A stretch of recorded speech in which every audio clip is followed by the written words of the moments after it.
Welcome to the Estate Professionals Mastermind podcast. This community is about providing value first, and rather than having one interaction, one transaction, and one payday from the work you do, we're here to teach you to build so much more.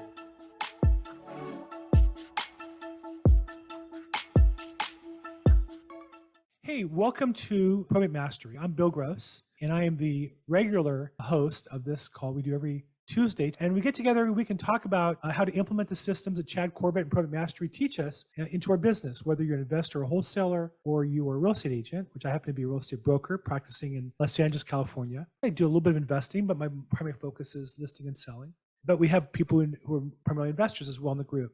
And so the purpose of this call is, as you integrate this into your business and system, to share the best practices, to encourage each other, to get some victory stories, to hear about us pushing through when we have challenges. Dave Young was sharing a recent victory he had in Atlanta. Hey, Dave, do you mind sharing with us real quick kind of what was going on there and help everybody else understand what you're doing?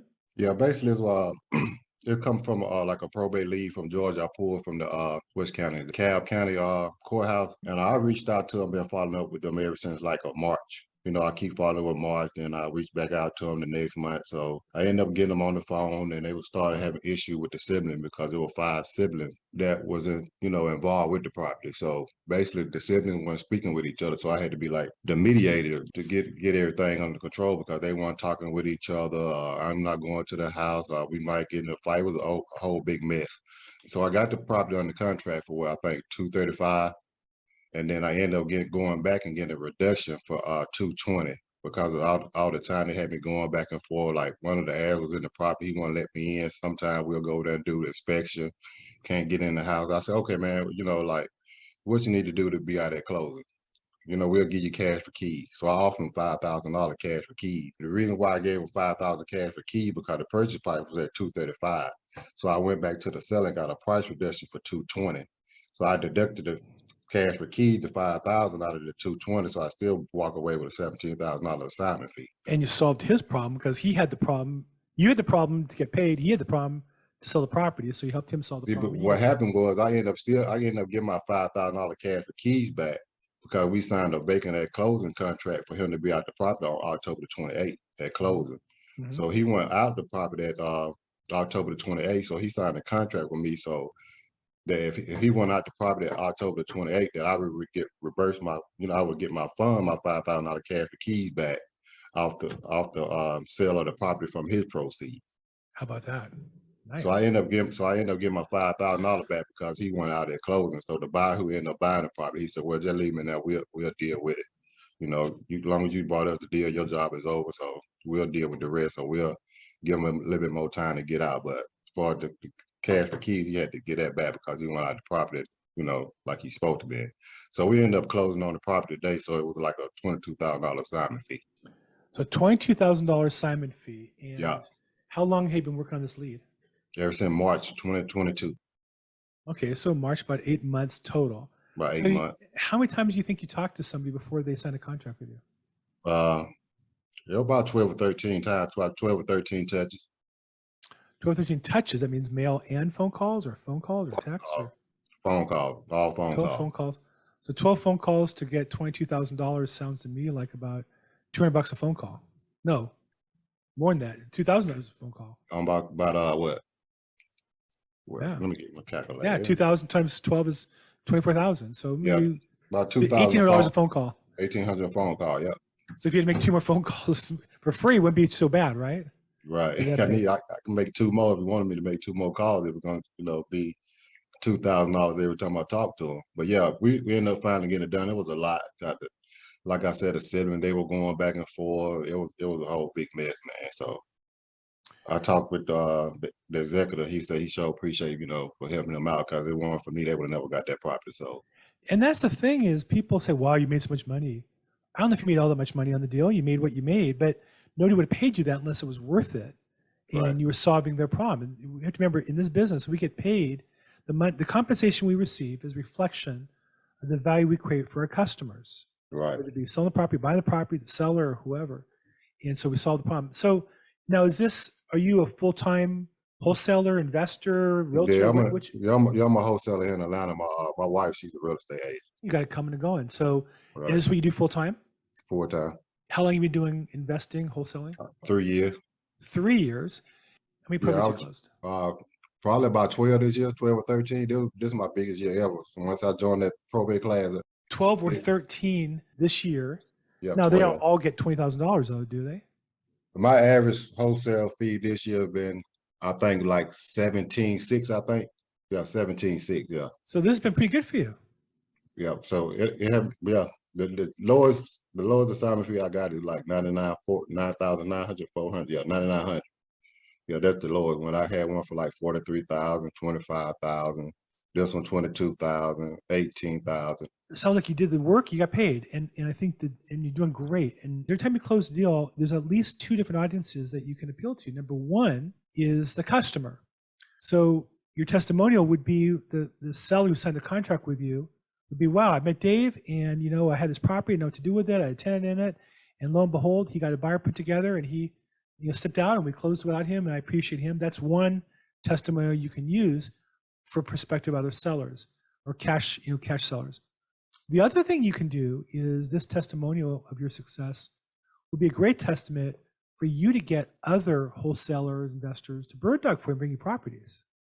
Because in my experience, this is the best time ever, either to build a business if you have one, or to start it, because the changes in the market, because I think the transitions, there's more people looking for jobs, and there's going to be more, I think, coming into real estate, because not my choice, because they're going to lose their job outside of real estate. And here's a chance, I think, to help somebody who's a little discouraged, a little frustrated. Maybe they tried another investment program, and you're going to say to them, well, all I got to do is what I did, make these phone calls. And they're going to go, oh man, that's a lot of work. And you're going to say, I did 12 deals this year. My average is 17,000. And they go, holy moly, I'll go ahead and do that. So this is your opportunity to leverage your success and use it for more success. Video, social media, email out to whoever you know. I mean, this is how you build a business from a job. Does that make sense? Right. Yeah, because that's what I got to do. A lot of like you said, make videos and testimonials. I don't have men. I just get on the phone. I just be calling. Do a lot of calling. So Nothing wrong and with all, that. right. But let's get some momentum behind that. Right. Let's leverage that success. And so just as simple as make a quick video about what you did and posting it in social media, email it to everybody that you know. I think it would just help you get started in that process. And I know you're gonna say to me, you don't do a lot of that, but we all have to start somewhere. I started somewhere myself doing videos. So okay. And yeah, and all these deals that I closed, all of them came from the one county, the same county, DeKalb County. Well, and it's funny you say that, because I think that so many people start all over the place, but they don't know anything. My guess is DeKalb County pretty well. And if I gave you a particular city or neighborhood in the area, you might know it. Maybe you sold a property there. And that's, again, where your success is building your success. I think it's a big advantage for you to really know that one area. Yeah, that's what I did. I just focused on one county and one niche, probate in one county. Beautiful. So I just dialed on that niche in that county and just went for it. How many probates are there monthly in DeKalb County? About 125. Is Atlanta in DeKalb County? No, it's in Fulton, right? It depends on some parts of Atlanta is DeKalb and some parts are the Fulton. Some parts are Fulton and some are DeKalb. It's just how it got. It's crazy. Yeah. Is it 50-50 or is one more than the other? I'd say more DeKalb. Atlanta is more Fulton. Yeah, I was saying, because I remember the stadium was in Fulton County Stadium, so right for years past. But either way, whichever one, 125 sounds like a lot. If you follow up on them for 8 months, that means after 8 months you have 800 of them. To call through those over and over again takes time. Right. I think I would much rather focus on the geography. Now, I did the opposite. Like Atlanta, LA is a very competitive probate market. They're very similar in a lot of ways. LA is very spread out. So I decided to really focus in on those sales that need court confirmation. So out of the 500 a month, there might be 30 that are 40 that need court confirmation, smaller set, but I focus on those. And so I do think it's important to focus in on a set to start seeing the same people. Now, let me ask you, these are probates. Are you seeing the attorneys along the way? Is that part of the process for you, or are you bypassing that, dealing directly with the executor? Yeah, I go straight to the executor because all the numbers in the list I got, all the numbers are 100% accurate, emails and everything. So everybody I call is 100% accurate. Phone numbers are always 100%. Now I'm gonna talk to that person every time, 100%. And Now, so what I do instead of like just say this month October, like I'll pull the list from October. I won't probably call the list for October till later on down the line. So what I do, I go backwards. Like like who I'm calling now, like people from March, April, May, and June, July. Hope you guys So listen to this, pay attention, because if I can just have 1 second there, because so many agents are concerned, well, I buy the data, but it's 30 days old instead of 25 days old. right, And here you're purposely waiting, it sounds like 3 and 6 months.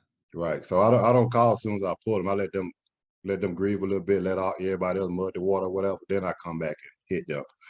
Like the list I'm pulling from October, I might not reach out to them probably January. So right now, all the ones I'm working on are from March, like to July. So that's all the people that I'm focused on right now. Nice. Right. Yeah. Unless I run into an address, I know the area is real hot, and I know demand is real hot because I know the area where I'm at. I go just, especially if they out of town, I go and just drill on them real hard, and try to go and get it closed, get a contract signed. Now, you might also, because you really have a chance to take 2 bites of the apple, right? You being the investor and your wife being a realtor. Do you guys market the same? Does she do probate as well?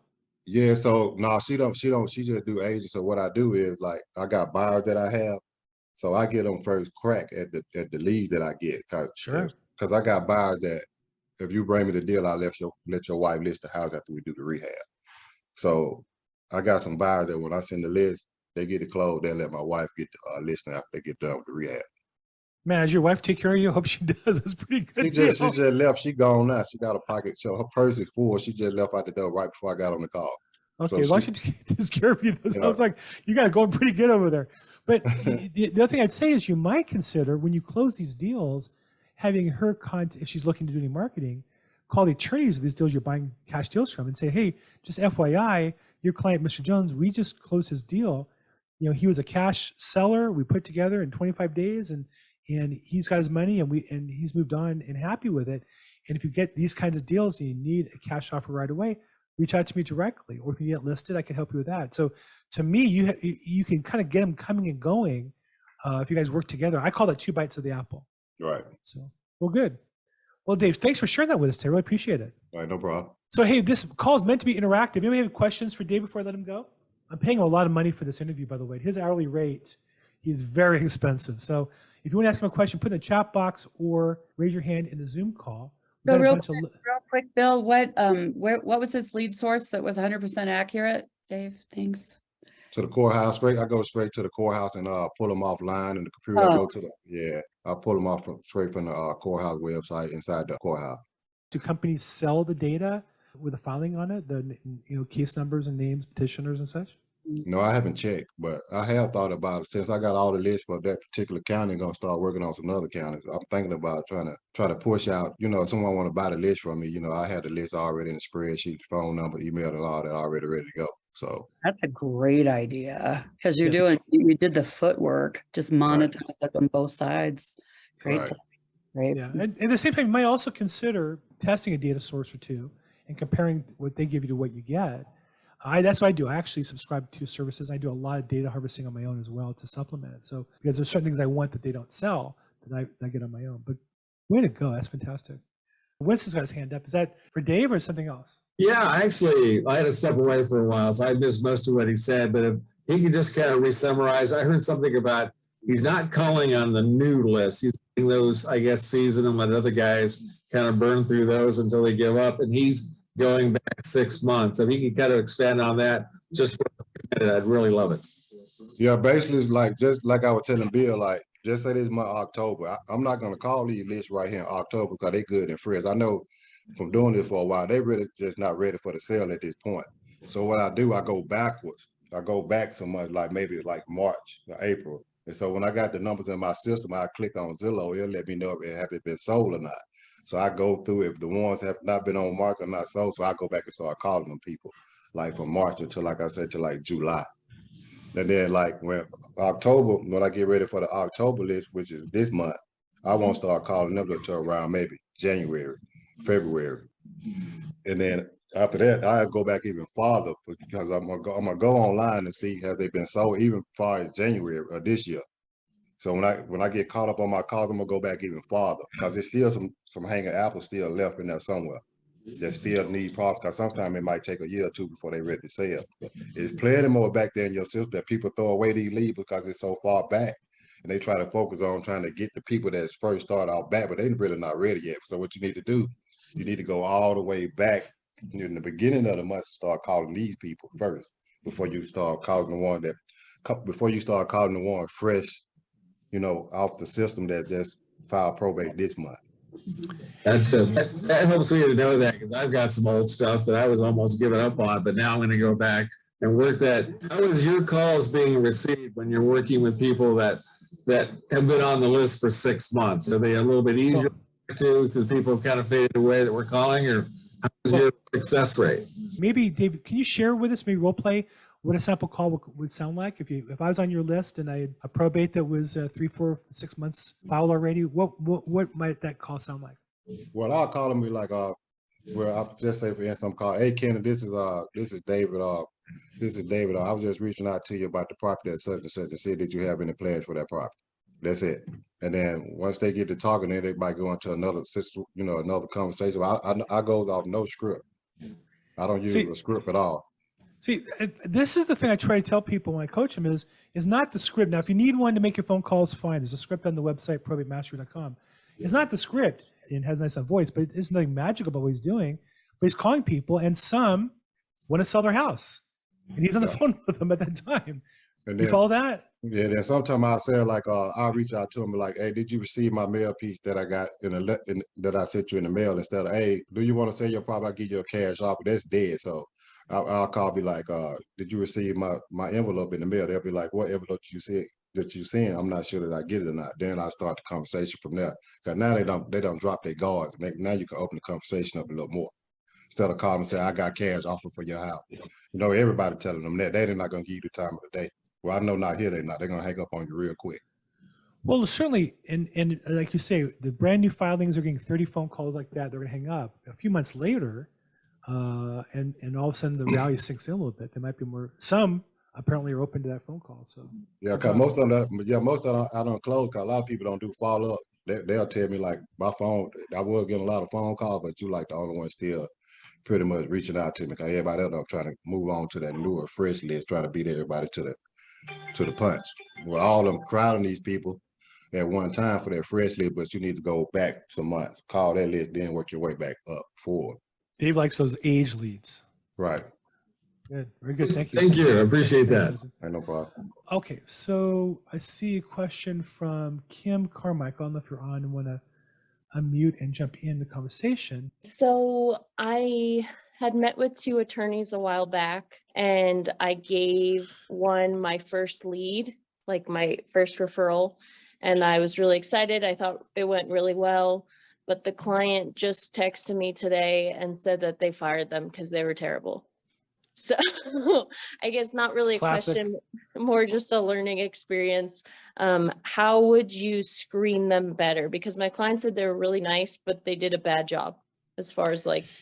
Yeah, Kim, I think that this is the area for me personally, because my goal when I started was to build my business based on attorney referrals. My father was an attorney. I went to court with him many times. I clerked for attorneys in the summer when I was in college. My business before I got into probate was disproportionately attorneys. LA has a lot of attorneys. But the process of referring was just so frustrating between the customer not being happy with the attorney not doing a good job in many cases, the attorney not referring back business, I think, and appreciating the process, that they're not salespeople. They don't really understand how hard we're working to get it. Their own business might be suffering, but they don't appreciate somebody else who's building their business enough. And so a couple of things I've learned. One is they're just saying hungry dogs hunt best. So you want to find, even though we all want the person who has this huge practice and nonstop flow of business, they're just not going to appreciate you, generally speaking, as much as somebody who's hungry building their business. Now, the problem is if somebody's too hungry in building the business, it might be because they give bad service. So it's hard to vet. So that's why, if you look at my channel, I interview so many attorneys because on one hand, I'm saying to them, I'd like to promote your business. But at the same time, I'm asking them questions. I'm looking for clues because I get asked where to refer business to all the time. And the answer is not the one attorney. The answer is based on the price, based on the personality, based on their location, based on their male, female, based on who I think is to be a connection. And most don't do a good job. And I'll tell you this, I don't know Colorado. I think you're in Colorado, right, Kim? Mhm. I'm in LA. So I can speak with authority in Los Angeles. 90% of the cases handled in LA probate are handled poorly by attorneys who don't really know what they're doing. That's the fact. So now you combine that with, well, I just pick an attorney from that list, 90% of the time they're not going to do a good job. And so I think the opportunity is to learn who the really good ones are in your area and to seek them. And I think that the good ones are going to be hard to reach and hard to get to and think they don't really need you. And then I turn around and find out what they do because they list the property of this person, but their thing got continued because that real estate agent's an idiot. So it's a challenge. That's the challenge. But I think that's the opportunity at the same time is become a expert in the attorney roster in your area and take referring seriously. The other thing I want to say is I'm on the Probate Mastery group. I have my own Facebook group. With the XP, I have another Facebook group there that I run. And every day I see referrals. People say, I need an attorney, a probate attorney in Denver. Like 5 people pop in names. And I want to say, but you don't even know what they're looking for. Are they looking for a probate litigator? Are they looking for a probate administrator? Is it a trust case? Half the time it's not even probate. Half the time they're in probate, but they need an eviction attorney, different guy or gal. Or they need a criminal, different guy or gal, even if it's within a probate case. So I take the referrals really seriously and really vet them and try to find really what they're looking for, what they need, what's their budget. It's also I got involved with probate advances because sometimes people will pick an attorney based on how much money they want in advance. And they'll settle for a poor attorney because it's easy to hire them. But by giving them a probate advance, I can get them the money without making that decision, and then you get the better service. So that's an area that I work on more diligently so I can then make that referral to an attorney without regards to the fee. So quick shameless plug, I host a program 8:30 a.m. tomorrow, Wednesdays Pacific time, getprobate.cash. And I do an overview for about 30 minutes on probate advances. And then if you're in that world, want to talk about, we'll do some questions and answers on that there. That's an area that I work on more diligently so I can then make that referral to an attorney without regards to the fee. And that's a big, I think, advantage. Does that help a little bit? Yeah, thank you. Great, Kim, thanks so much. Okay, so I don't see hands up. I see a bunch of questions in the question box. Let's see. Vince, do you want to jump in here real quick? We can talk a little bit about, we can go a little deeper on that question. So Vince is asking really what are we using for CRM products? Yeah, I'm kind of getting back into this part of the business. I've been an appraiser for 30 years. And a CRM is not really anything that I've thought about until now. And of course, David always says, you know, your CRM is your rock, and everybody says, you know, they keep track of people to contact. And quite frankly, I'm a babe in the woods when it comes to that. And I was just trying to get some feedback from other folks to maybe try something different. Agile, it's free, and I like free. I'm basically cheap, and it's not exactly what I had hoped. So I was just trying to get input from the folks on the call and see what they're using. Great. So if you're on the call and you use a CRM product, if you find sharing that, go ahead and put it in the chat box. What CRM product do you use? Do you use a mail program with all the names and numbers? How do you keep all the contacts? So a couple of things I'll throw out just as we kind of collect some answers. That's a great question to ask. And it's a common question that real estate agents ask. But what I want to say is you don't pick the tool and then figure out the process. You figure out the process you need and get the right tool. And so the real question is, what are you doing with the contacts? And then you need the right tool that does that. You know, for example, if all you're going to do is email out to them regularly, you can use a mail program. I use MailChimp for email. Now my MailChimp connects to my CRM. But if all you're going to do is mail out once a week or once a month, that's free for 2,000 contacts. That works fine. If you're going to use it for just accumulating names, addresses, phone numbers, and such, a spreadsheet works fine. But then when you get into more sophisticated follow-up, there's following up on specific leads, and then there's maybe a more systematized method of reaching them. So for example, I use Salesforce, which is a generic CRM product. And I use that to do 2 things. One, I schedule individual to-dos, all my hot leads and follow-ups and key contacts. But then I also make sure I call a certain population of people that I want to talk to every 90 days. I call them every 90 days. It helps you do that. And then it connects for the emails. And that can sort out data. You know, Do I know an attorney in Ohio? I can pull up Ohio attorneys and figure out who they are. But the key thing is, Vince, you need to kind of organize your processes and then find the right tool that supports those processes. Well, that makes sense. There's That no makes right sense. answer. And for most real estate agents, it should be Google Contacts plus Google Sheets plus MailChimp, or Apple Contacts plus Apple Sheets plus an email program, maybe email MailChimp or equivalent. Quick follow-up. I see one particular CRM turn up in the comments quite a bit. And my question to those folks is that broker supplied? KvCore is an independent company, usually called Conversion, and they were like the number 3 or 4 real estate specific CRM product. And then EXP just gives it to all their agents. And as EXP has exploded, so has KvCore usage. But KvCore is also used by other brokerages throughout the country. It's an interesting irony. I used to work for a small independent here in LA, and when I left them, they got KvCore for all their agents as well, partially as a defense mechanism because they were losing so many to EXP. But KvCore is an independent product. You can buy it on your own, or your brokerages will buy it and give it out to all their agents as well. So I also use KvCore for part of my business. It will do all your mailing. It will do your follow-ups. It will help you, again, contact every 90 days. You can write sophisticated campaigns in it. It's definitely a full service product. But again, the mistake agents make with KvCore is they get it and they start working on KvCore instead of working on their business. It's a great tool, but you want to use that tool in the right way. Okay, hope that helps a little bit. Elle from South Florida. What's going on, Elle? Hi, guys. Okay, I've been doing real estate for 20 years and I was exposed to multiple CRMs. I think strongly what you were saying, Bill. Once you get into a CRM, a lot of the times you become the CRM expert. So to cut the chase and to cut the leg of work, I would strongly suggest to hire a techie guy. That's what I've done. So they can pretty much kind of set you up and automate your campaigns. And I come from a small brokerage. My husband is the broker. I am practically a broker as well. And I'm a former Keller Williams agent and Coldwell Banker as well. Any system that you can actively make those calls, take those notes, set up your task, automation and reference of emails, text messages, and more than that, when we're talking about conversion, because I gotta tell you, I'm in the hurricane area, okay? And it's been a killer.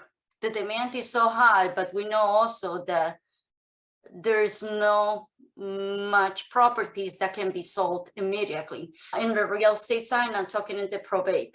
Going back to the probate, I will say make those phone calls like Panel has been saying it, like you, Bill, and taking notes. I'll tell you, I have notes everywhere. I have a notebook. But when it came back to see exactly where is my pipeline conversion, it's coming down to all those tasks and everything on the calendar. Calendar has to be massive, guys. It's massive. If you don't use a calendar to put yourself in prospect, you're not on business. Very good. Oh, thank you so much. Yeah, I'll just share with you guys for home defense. I live in Los Angeles.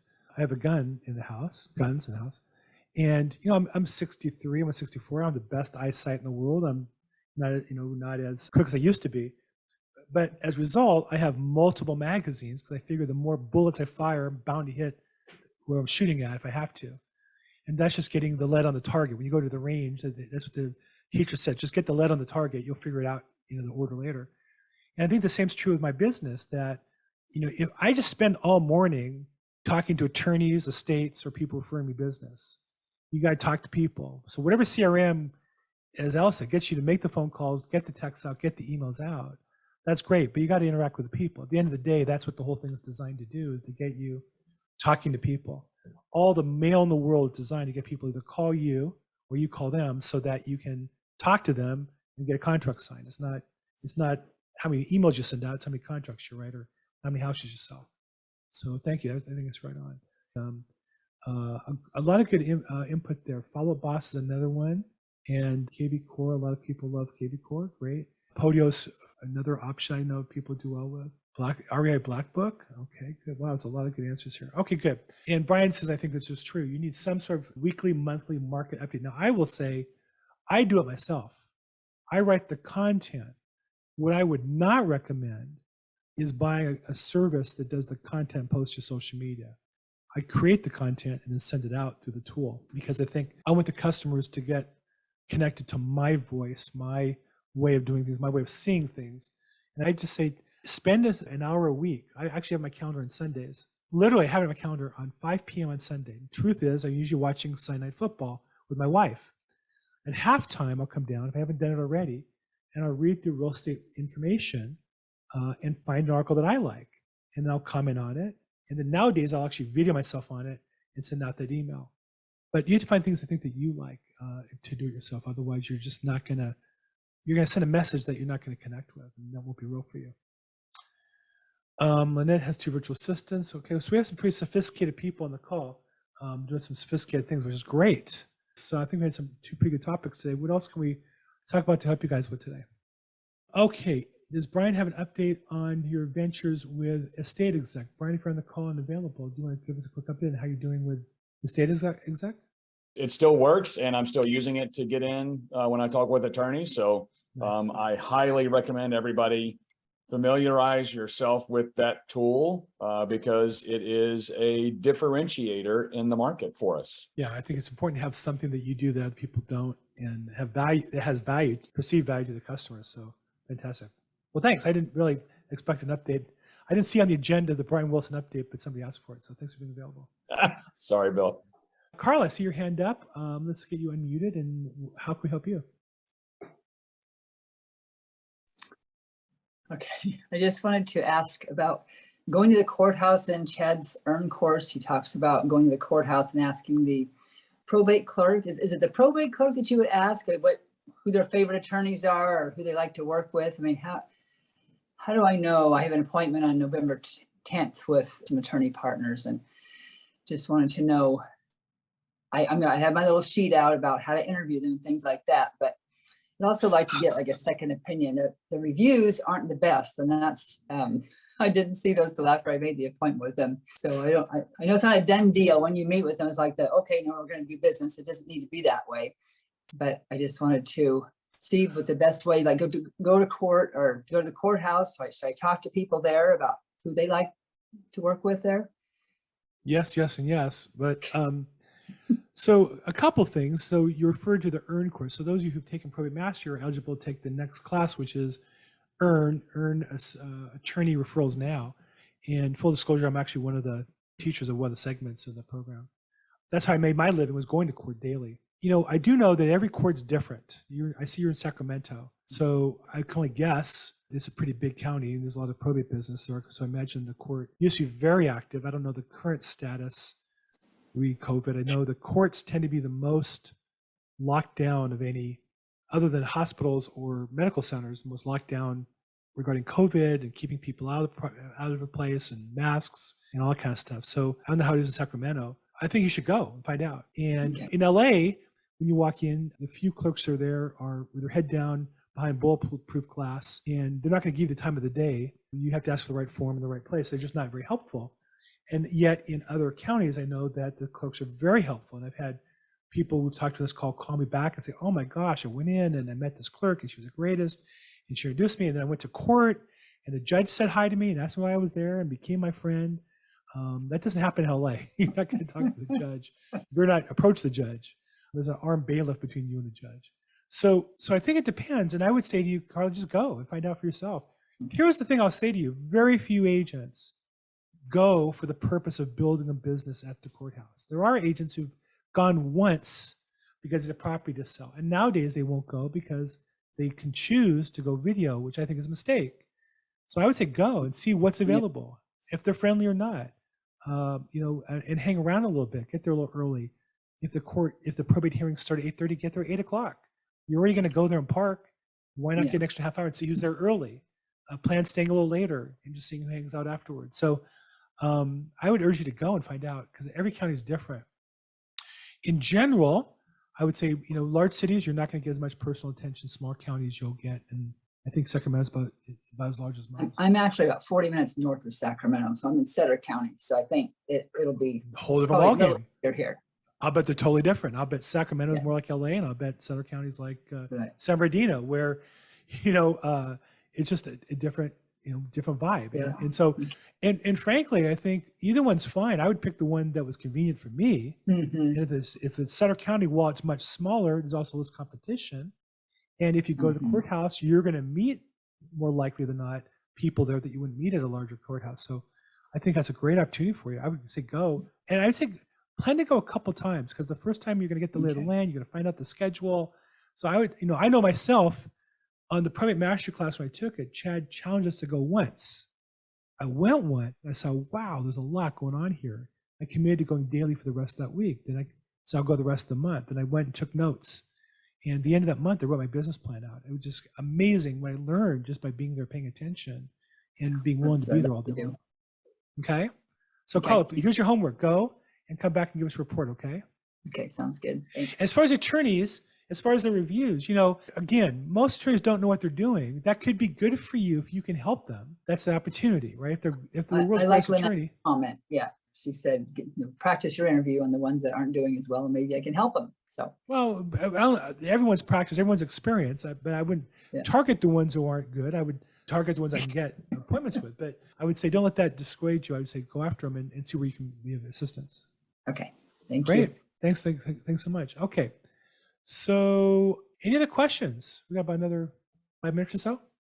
And just a reminder, in Facebook, we have the Probate Mastery Alumni Group, which posts reminders for this and content all the time in different people's. Elle, I see your hand back up. Let's get you back in there. What's going on? Okay, when you were talking about going to court, a lot of the court cases for probate, and specifically in the Southeast and Southwest, are handled virtually right now. Yeah. We know that's not kind of a benefit for us, but I've gone there. I try to be the apprentice, the intern kind of person. It's a challenge. However, something that really is being helpful is making those calls to attorneys. I actually, from some of my database of previous prospects, I contact an attorney and asking some questions, and they're human. I'll tell you, just have those conversations with them. I went to the courthouse. I took pictures of myself. I have the judge literally with the door closed. There's an officer covering the entrance, and there's another one right next to the judge.